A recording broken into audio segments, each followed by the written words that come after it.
Chapter 10. "I go in here, Jonas," Fiona told him when they reached the front door of the House of Old after parking their bicycles in the designated area. "I don't know why I'm nervous," she confessed. "I've been here so often before." She turned her folder over in her hands. "Well, everything's different now," Jonas reminded her. "Even the nameplates on our bikes," Fiona laughed. During the night, the nameplate of each new 12 had been removed by the maintenance crew and replaced with the style that indicated citizen in training. "I don't want to be late," she said hastily and started up the steps. "If we finish at the same time, I'll ride home with you." Jonas nodded, waved to her, and headed around the building toward the annex, a small wing attached to the back. He certainly didn't want to be late for his first day of training either. The annex was very ordinary, its door unremarkable. He reached for the heavy handle and then noticed a buzzer on the wall, so he buzzed instead. "Yes?" The voice came through a small speaker above the buzzer. "It's, Jonas? I'm the new, come in." A click indicated that the door had been unlatched.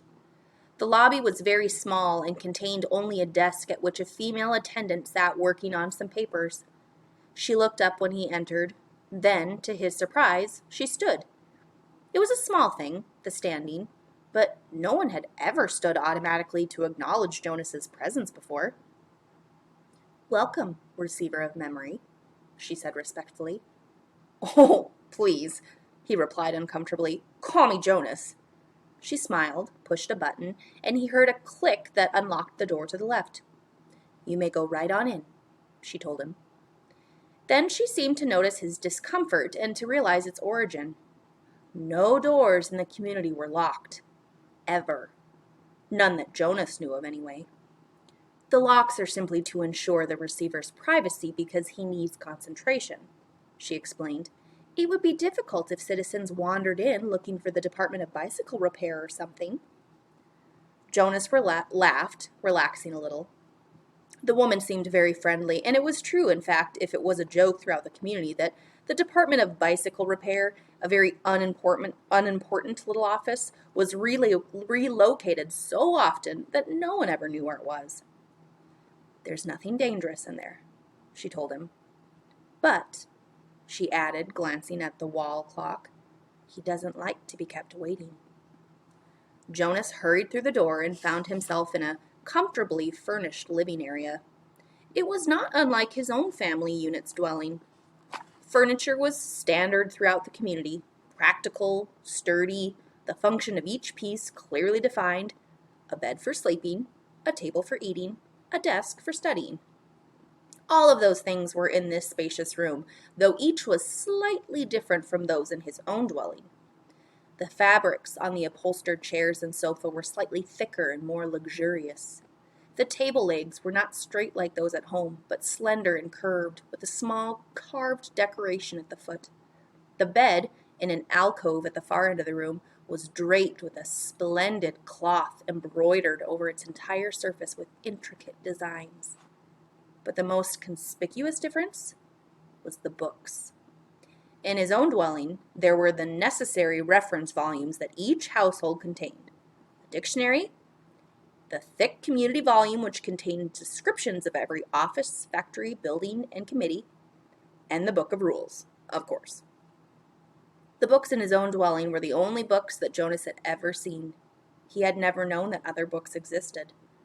But this room's walls were completely covered by bookcases, filled with reach to the ceiling. There must have been hundreds, perhaps thousands of books, their titles embossed in shiny letters. Jonas stared at them. He couldn't imagine what the thousands of pages contained. Could there be rules beyond the rules that govern the community? Could there be more descriptions of offices and factories and committees? He had only a second to look around because he was aware that the man sitting in a chair beside the table was watching him. Hastily, he moved forward, stood before the man, bowed slightly, and said, "I'm Jonas." "I know. Welcome, receiver of memory." Jonas recognized the man. He was the elder who had seemed separate from the others at the ceremony, though he was dressed in the same special clothing that only elders wore. Jonas looked self-consciously into the pale eyes that mirrored his own. Sir, I apologize for my lack of understanding. He waited, but the man did not give the standard accepting of apology response. After a moment, Jonas went on. But I think, he corrected, reminding himself that if precision of language were ever to be important, it was certainly important now, in the presence of this man. I thought that you are the receiver of memory. I was only assigned. I was selected yesterday. I'm not anything at all. Not yet. The man looked at him thoughtfully, silently. It was a look that combined interest, curiosity, concern, and perhaps a little sympathy as well. And finally he spoke. Beginning today, this moment, at least to me, you are the receiver. I have been the receiver for a long time, a very, very long time. You can see that, can't you? Jonas nodded. The man was wrinkled, and his eyes, though piercing in their unusual lightness, seemed tired. The flesh around them was darkened into shadowed circles. I can see that you are very old, Jonas responded with respect. The old were always given the highest respect. The man smiled. He touched the sagging flesh on his own face with amusement. Oh, I'm not actually as old as I look, he told Jonas. This job has aged me. I know I look as if I should be scheduled for release very soon, but actually, I have a good deal of life left. I was pleased, though, when you were selected. It took them a long time. The failure of the previous selection was 10 years ago, and my energy is starting to diminish. I need what strength I have remaining for your training. We have hard and painful work to do, you and I. Please sit down, he said, and he gestured toward the nearby chair. Jonas lowered himself onto the soft cushioned seat. The man closed his eyes and continued speaking. When I became a 12, I was selected as you were. I was frightened, as I'm sure you are. He opened his eyes for a moment and peered at Jonas, who nodded, and then the eyes closed again. I came to this very room to begin my training. Oh, it was such a long time ago. The previous receiver seemed just as old to me as I do to you, and he was just as tired as I am today. He sat forward suddenly, opened his eyes, and said, You may ask questions. I have so little experience in describing this process, it's forbidden to talk of it. I know, sir. I read the instructions, Jonas said. So I may neglect to make things as clear as I should, the man chuckled. My job is important and has enormous honor, but that doesn't mean I'm perfect, and when I tried before to train a successor, I failed. So please ask any questions that will help you. In his mind, Jonas had questions. 1,000 of them. 1,000,000 questions. As many questions as there were books lining the walls. But he did not ask one. Not yet.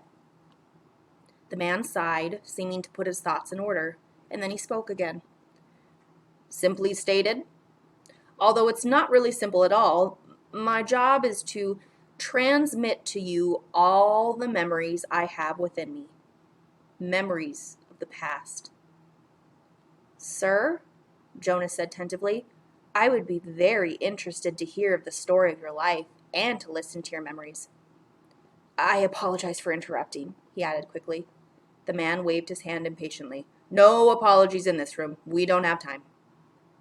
Well, Jonas went on, uncomfortably aware that he might be interrupting again, I really am interested. I don't mean that I'm not, but I don't exactly understand why it's so important. I could do some adult job in the community, and in my recreation time, I could come and listen to the stories from your childhood. I'd like that, actually, he added. I've done that already in the House of Old. The old like to tell about their childhoods, and it's always fun to listen. The man shook his head. No. I'm not being clear. It's not my past, not my childhood, that I have to transmit to you. He leaned back, resting his head against the back of the upholstered chair. It's the memories of the whole world, he said with a sigh. Before you, before me, before the previous receiver, and generations before him. Jonas frowned. The whole world? He asked. I don't understand. Do you mean not just us? Not just the community? Do you mean elsewhere too? He tried in his mind to grasp that concept. I'm sorry, sir. I don't understand exactly. Maybe I'm not smart enough. I don't know what you mean when you say the whole world or generations before him. I thought there was only us. I thought there was only now. There's much more. There's all that goes beyond and all that is elsewhere and all that goes back and back and back. I received all of those when I was selected, and here in this room, all alone, I re-experience them again and again. It's how wisdom comes and how we shape our future. He rested for a moment, breathing deeply. I'm so weighted with them, he said. Jonas felt a terrible concern for the man suddenly. It's as if... The man seemed to search for his mind for the right words of description. It's like going downhill through deep snow on a sled, he said finally. At first it's exhilarating, the speed, the sharp, clear air, but then the snow accumulates. It builds up on the runners and you slow and you have to push hard to keep going and... He shook his head suddenly and he peered at Jonas. That meant nothing to you, did it? He asked. Jonas was confused. I didn't understand it, sir. Of course you didn't. You don't know what snow is, do you? Jonas shook his head. Or a sled. Runners? No, sir, Jonas said. Downhill? Does that term mean anything to you? Nothing, sir. Well, it's a place to start. I'd been wondering how to begin. Move to the bed, lie face down, remove your tunic first. Jonas did so, a little apprehensively. Beneath his bare chest, he felt the soft folds of the magnificent cloth that covered the bed. He watched as the man rose and moved first to the wall where the speaker was. It was the same sort of speaker that occupied a place in every dwelling, but one thing about this was different. The one thing that was different was it had a switch where the man deftly snapped to the end that said, off.